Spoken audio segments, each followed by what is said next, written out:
नमस्कार दोस्तों, आज के फिजिक्स क्लास में आप लोगों का हार्दिक हार्दिक स्वागत है। ऑप्टिक्स के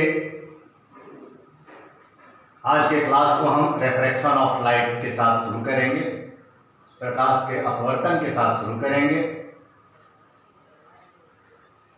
इससे पहले की क्लासों में हम लोगों ने रिफ्लेक्शन ऑफ लाइट पढ़ा, प्रकाश का परावर्तन, जिसमें हमने पढ़ा कि जब कोई प्रकाशीय किरण किसी एक माध्यम से चलकर दूसरे माध्यम के सतह पर पड़ती है तथा पुनः पहले वाले माध्यम में लौट जाती है तो प्रकाश के दोबारा पहले माध्यम में लौटने की घटना को प्रकाश का परावर्तन कहते हैं। प्रकाश का परावर्तन दो नियमों के आधार पर होता है। पहला नियम, आपतित किरण, परावर्तित किरण और आपतन बिंदु पर डाला गया अभिलंब तीनों एक ही तल में होते हैं। और दूसरा नियम कहता है कि आपतन कोण का मान हमेशा परावर्तन कोण के बराबर होता है।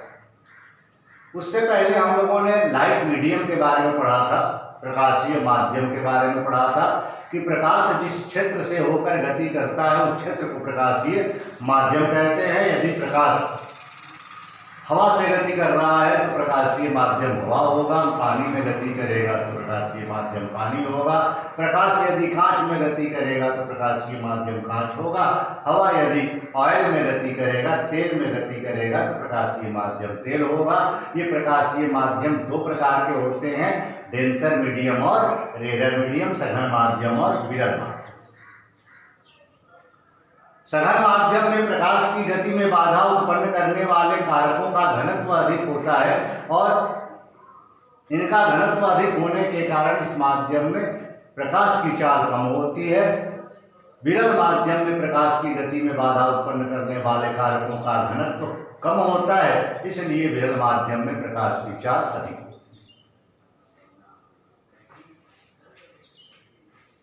दोस्तों, सपोज करें ये एक कोई कांटेक्ट सरफेस है जिसके ऊपर मान लें कोई पहला माध्यम, नीचे दूसरा माध्यम है। फर्स्ट मीडियम इज एयर, हवा, और दूसरा माध्यम है जल। कोई लाइट रे एयर टू वाटर मूव कर रही है, हवा से जल में प्रवेश कर रही है। हवा से जल के तरफ आने वाली प्रकाशीय किरण जब तक एयर में रहती है, जब तक हवा में रहती है, तब तक इसका स्पीड बहुत ही अधिक होता है, अप्रोक्स 3 × 10⁸ मीटर पर सेकेंड, जो लाइट एनर्जी का मैक्सिमम वेलोसिटी है। जैसे ही दोनों मीडियम को मिलाने वाले कांटेक्ट सरफेस पर ये किरण पहुंचती है, अचानक इसमें ब्रेक लगता है। जब हम लोग बाइक चलाते हैं तो वैसे तो मैं बहुत ही कम स्पीड से बाइक चलाता हूं, कुछ लड़के जो ज्यादा वेग से अपनी बाइक को चलाते हैं, अचानक अगर ब्रेक लगाना पड़ जाए तो एकाएक ब्रेक लगने के बाद स्टीयरिंग जो है वो अपने पहले वाले डायरेक्शन में नहीं रहती, थोड़ा सा टर्न हो जाती है और अपने डायरेक्शन से डिविएट हो जाती है। उसी तरह से जब कोई प्रकाशीय किरण किसी एक माध्यम से चलकर दूसरे माध्यम में जाती है तो दोनों माध्यमों को मिलाने वाले स्पर्श के सतह से अचानक वेलोसिटी चेंज होती है, अचानक वेग परिवर्तन होता है और इस वेग परिवर्तन के कारण अपनी दिशा से विचलित हो जाती है। प्रकाशीय किरणों के अपने दिशा से विचलित होने की घटना को प्रकाश का अपवर्तन कहते हैं। जैसे ये किरण अगर हवा से पानी में जाते हुए सीधी जाती तो इस रास्ते से जाती, लेकिन चूंकि हवा में वेग ज्यादा है प्रकाश का, जल में प्रकाश का वेग कम है, दोनों माध्यमों को मिलाने वाले इस कांटेक्ट सरफेस पर जैसे ये पहुंचेगी सडनली ब्रेक लगेगा, अचानक इसका वेग परिवर्तन होगा और जब अचानक वेग परिवर्तन होगा तो ये अपने मार्ग से विचलित हो जाएगी और अपने मार्ग से विचलित होने की क्रिया को प्रकाश का अपवर्तन कहते हैं। समस्या क्या है कि ये किरण यदि सीधी जाती तो इस दिशा में जाती, माध्यम चेंज हो रहा है, वेलोसिटी चेंज होगी, और जब वेलोसिटी चेंज होगी तो इसका पाथ चेंज होगा, पाथ से ये रेस डिविएट होगी। अब सीधी जाती तो इस दिशा में जाती, इसको मुड़ना है तो इस दिशा में मुड़े कि इस दिशा में मुड़े, यहां से जाए या यहां से जाए। तो इसके लिए ये बात हमें याद रखनी है कि जब कोई प्रकाशीय किरण किसी विरल माध्यम से सघन माध्यम में जाती है तो अपवर्तन के बाद अभिलंब की दिशा में मुड़ती है, और जब सघन माध्यम से विरल माध्यम में जाती है तो अभिलंब से दूर भागती है। ये स्पर्श का सतह, ये आपतित किरण, ये आपतन बिंदु है। इस स्पर्श के सतह के लंबवत यदि आपतन बिंदु से एक अभिलंब खींच दिया जाए, ये अभिलंब है,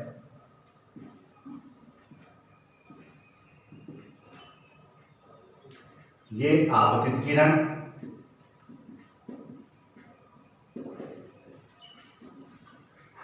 ये आपतन बिंदु।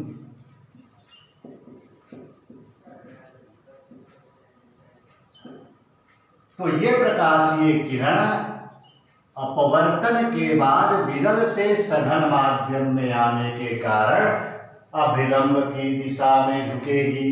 सीधी जाती तो यहां से जाती, अभिलंब इसकी तरफ है, इसलिए इसका डिविएशन इस डायरेक्शन में होगा। अब ये यहां से न जा करके यहां से गुजरेगी, इतने एंगल से इसका डिविएशन होगा।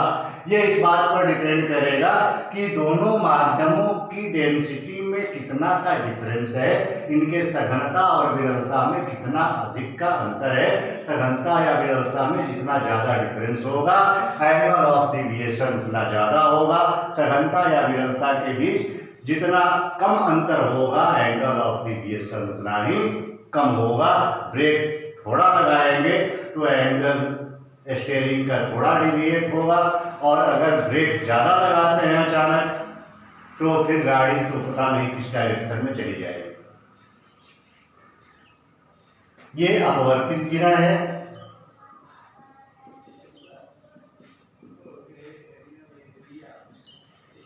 आपतित किरण और अभिलंब के बीच बने कोण को आपतन कोण कहा जाता है, एंगल ऑफ इंसिडेंस।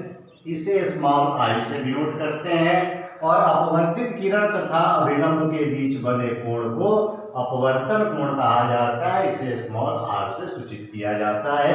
ये बना आपका आपतन कोण, और ये हो गया अपवर्तन कोण, angle of incidence, angle of reflection.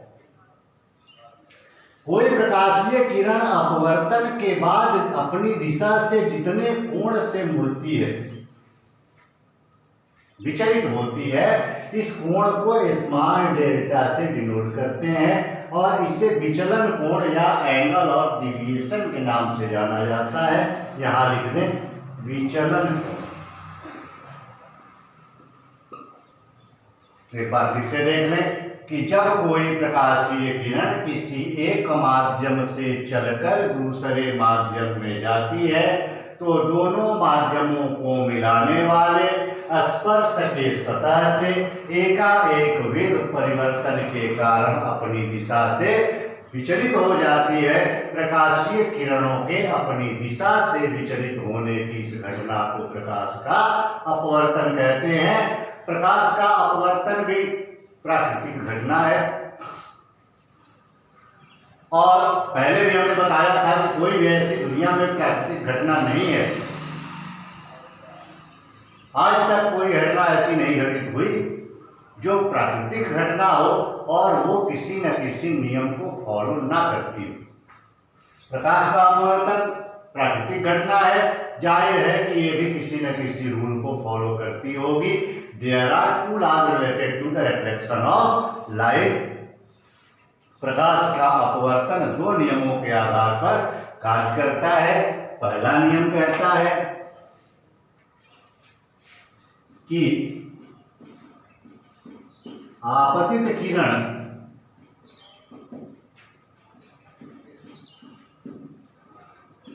अपवर्तित किरण तथा आपतन बिंदु पर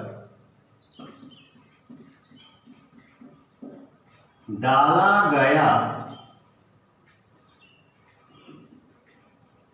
अभिलंब तीनों एक ही तल में होते हैं।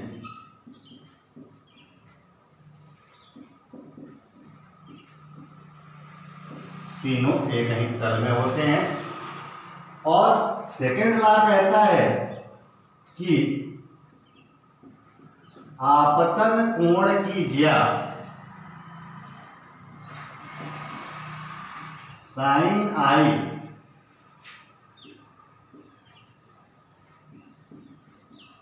अपवर्तन कोण की ज्या साइन आर के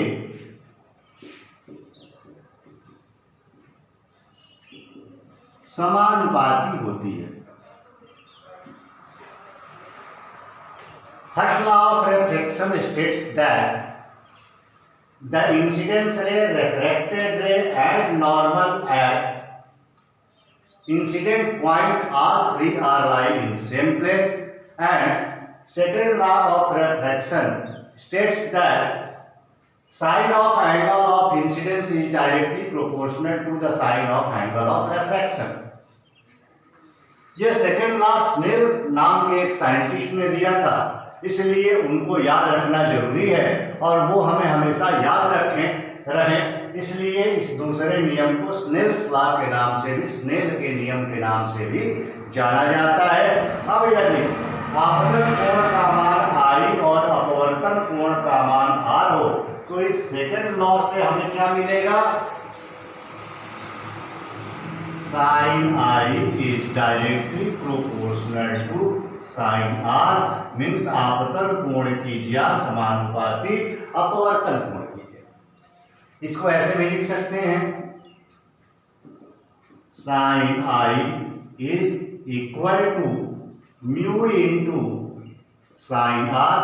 हमें पता है कि जब भी इक्वल साइन को प्रोपोर्शनल साइन को इक्वल साइन से रिप्लेस किया जाता है तो एक कांस्टेंट लेना पड़ता है।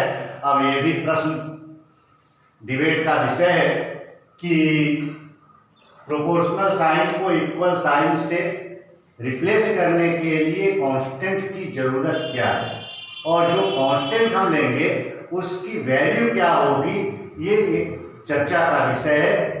आप यदि चाहेंगे तो आगे के क्लासों में इस पर भी चर्चा हम करेंगे। फिलहाल देखें, हमें पता है कि जब भी प्रोपोर्शनल साइन को इक्वल साइन से रिप्लेस किया जाता है तो एक कांस्टेंट लेना पड़ता है। वो कांस्टेंट यहाँ हमने म्यू लिया। यहाँ म्यू एक समानुपातीय नियतांक है, प्रोपोर्शनलिटी कांस्टेंट है। इसे हम लाइट मीडियम का रेफ्रैक्टिव इंडेक्स, प्रकाशीय माध्यम का अपवर्तनांक कहते हैं। इसकी वैल्यू अगर निकालनी हो तो हम लिख सकते हैं, साइन आर को लेफ्ट साइड लेकर के आएंगे, sine I upon sine R is equal to mu. अब कोई हमसे पूछता है कि रेफ्रैक्टिव इंडेक्स किसे कहते हैं? ये है रेफ्रैक्टिव इंडेक्स, अपवर्तनांक।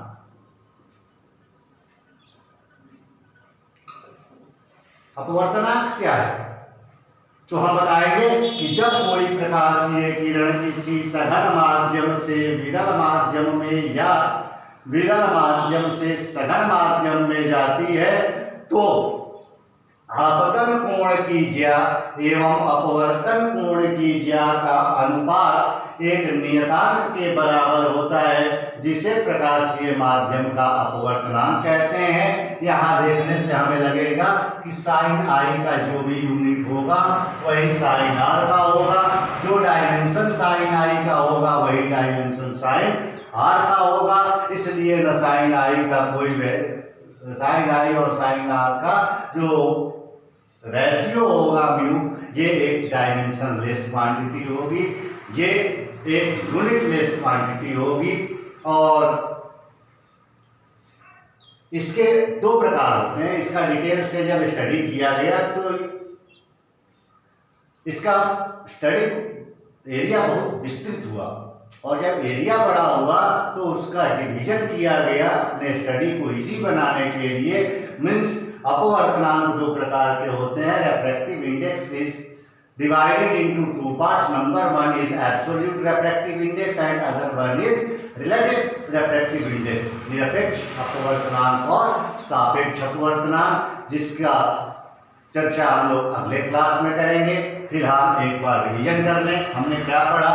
हमने पढ़ा कि जब कोई प्रकाशीय किरण किसी सघन माध्यम से विरल माध्यम या विरल माध्यम से सघन माध्यम में जाती है तो दोनों माध्यमों को मिलाने वाले स्पर्श के सतह से एकाएक वेग परिवर्तन होता है, जिसके कारण ये अपनी दिशा से विचलित हो जाती है। प्रकाशीय किरणों के अपनी दिशा से विचलित होने की क्रिया को, मुड़ जाने की क्रिया को, पाथ से डिविएट होने के प्रोसेस को रिफ्रैक्शन ऑफ लाइट, प्रकाश का अपवर्तन कहते हैं। जब भी प्रकाश का अपवर्तन होता है तो वो दो नियमों को फॉलो करता है, दो नियमों के आधार पर होता है। पहला नियम, आपतित किरण पर अपवर्तित किरण और आपतन बिंदु पर डाला गया अभिलंब तीनों एक ही तल में होते हैं। और सेकंड लॉ इज आपतन कोण की ज्या हमेशा अपवर्तन कोण की ज्या के समानुपाती होती है।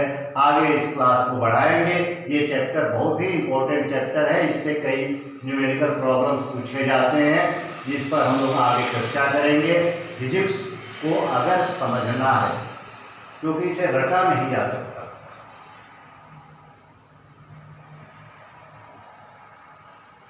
समझना है, अच्छे अंक लाने हैं तो पेशेंस रखना होगा, धैर्य से टू द पॉइंट चलिए, एक एक टॉपिक को समझते चलें, माइंड में सेट करते चलें। चाहे वो परिभाषा हो, कोई नियम हो, डेरिवेशंस हो या इक्वेशंस हो, सारे हमारे दिमाग में अलग अलग प्रकार की फाइलों में सेव होना चाहिए। और जब जरूरत हो, जब प्रॉब्लम सॉल्व करने के लिए हम बैठें, तो जिस समय पर जिस नियम या जिस समीकरण की जरूरत हो वो समीकरण हमारे दिमाग में आए और हम आसानी से प्रॉब्लम को सॉल्व कर सकें, इसके लिए इक्वेशंस बनाएं। बिना फिजिक्स में कंसेप्ट को समझे फिजिक्स को समझना बहुत कठिन है, और जब तक फिजिक्स को नहीं समझा जाएगा पूरी दुनिया समझ में नहीं आएगी। क्योंकि आपको पता है कि physics is the branch of science in which we deal the nature and natural phenomena. Physics is the science of energy, physics is the study of energy, और एनर्जी से ही पूरे ब्रह्मांड का निर्माण हुआ। इसलिए यदि एनर्जी नहीं समझ पाएंगे तो ब्रह्मांड नहीं समझ पाएंगे, और फिजिक्स नहीं समझेंगे तो एनर्जी नहीं समझ पाएंगे। इसलिए खूब मन लगा करके धैर्य के साथ, पूरे आत्मविश्वास के साथ स्टडी करें, पढ़ाई करें। फिजिक्स बहुत ही सरल विषय है, बहुत ही आसान सब्जेक्ट है। अगर आप कहते हैं कि फिजिक्स नहीं आती, इसका मतलब ये है कि फिजिक्स पढ़ाने वाला आपको अच्छा नहीं मिला। आज से आपकी फिजिक्स अच्छी हो जाएगी, ये मेरा दावा है। शर्त केवल ये है कि आप क्लास को बिना मिस किए एक एक टॉपिक पर अच्छी तरह से ध्यान दें और एक बार घर पर रिवीजन करें, क्योंकि सेल्फ स्टडी से बढ़कर के दूसरा कोई कारगर उपाय इस दुनिया में नहीं है अपने स्टैंडर्ड को इम्प्रूव करने का, अपने नॉलेज को इम्प्रूव करने का। अगले क्लास में फिर मिलेंगे, तब तक के लिए थैंक्स।